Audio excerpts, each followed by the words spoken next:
back to Exposed, the climate of fear.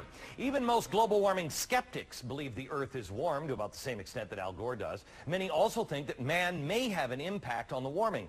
They just don't believe it's nearly as significant as Al Gore does. Doesn't sound like a difference that should be cast as a battle between world saviors and Holocaust deniers, but it is. The centerpiece of this debate is a star vehicle for the former vice president, the Oscar-winning movie, An Inconvenient Truth. An Inconvenient Truth. One of the most critically acclaimed documentaries of our times, and also one of the scariest. Global warming paradoxically causes not only more flooding, but also more drought. Big hurricanes, tornadoes, fearsome diseases, polio, tuberculosis, West Nile virus, avian flu, SARS, polar bears that have actually drowned, mosquitoes, caterpillars, communism, it's slavery, global warming, global warming, global warming. Lost among all the extreme rhetoric, any semblance of balance. An Inconvenient Truth is a study in absolutes, a one-sided argument devoid of any gray area. There's not a single fact or date or number that's been used to make this up that's in any controversy. Isn't there a disagreement among scientists about whether the problem is real or not? Actually, not really. Attention! You're about to meet people that aren't really real! Politicians and some of the scientists like to say that there's a consensus now on global warming, or the science has been settled. But you have to ask them, what is there a consensus on?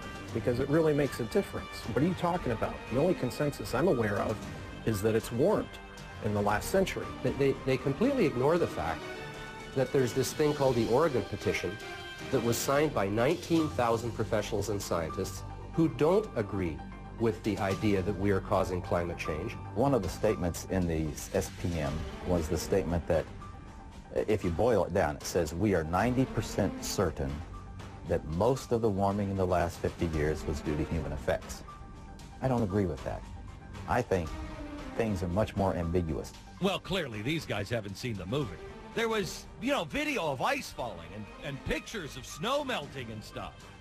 Perhaps we should meet some of Al Gore's supporting cast members. First up, Mount Kilimanjaro. This is Mount Kilimanjaro more than 30 years ago and more recently. Within the decade, there will be no more snows of Kilimanjaro. Half of the snow was gone when Hemingway wrote The Snows of Kilimanjaro. That tells you right there that the cause of that was not human effects on the climate. There is no upward trend in the temperature for that region. The reason the snows are going away is not because of temperature changes, but probably because of a lowering of the cloud amounts and less precipitation. All right, how about another co-star? It's the so-called hockey stick graph. This is the version shown by Al Gore. However, the original version used by the IPCC contained a wide margin of error not shown in An Inconvenient Truth. Inconvenient, huh? Critics say there's even more missing. There are two factors that most climatologists think happened that don't seem to be included in it, which are the Little Ice Age, which is a very cold period that ended in the late 19th century, and the medieval warm period around 1000 or so. Since the third UN report, for which this was the smoking gun, there's been a fourth UN report. Does anybody see a hockey stick in there anywhere? I can't see ya. It's not in there. Guess what? It's airbrushed out in classic fashion, and they don't even mention why it's not here. What hockey stick? I didn't see any hockey stick. Clearly, these guys haven't seen the movie, right? Because any movie with charts and graphs this big, they've got to be right. Now, here's one of Al Gore's favorite charts, comparing CO2 levels and temperature. When there is more carbon dioxide, the temperature gets warmer. Look how far above the natural cycle this is, and we've done that. We? Meaning you and me? I guess it looks pretty convincing. Gore assumes here that CO2 levels are causing temperatures to rise, but look, could it be the other way around? We now know for certain that the temperature changes before the CO2.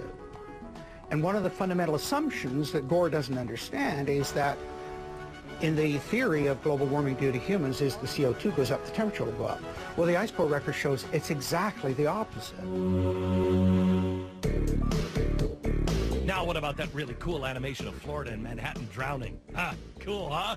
You've seen these horrific scenarios everywhere based purely on catastrophic hypotheticals that dramatically exaggerate even what the UN says. It's Al Gore's best supporting actor. The word if. If we have an increase of 5 degrees, if Greenland broke up and melted, if this were to go, sea level worldwide would go up 20 feet. Where he's misleading is that he gives the impression that this is something that is likely to happen. The likelihood of this is next to nil. The IPCC report is that the upper limit of sea level rise by the year 2100 is going to be about 23 inches. That's why Al Gore makes up 20 feet.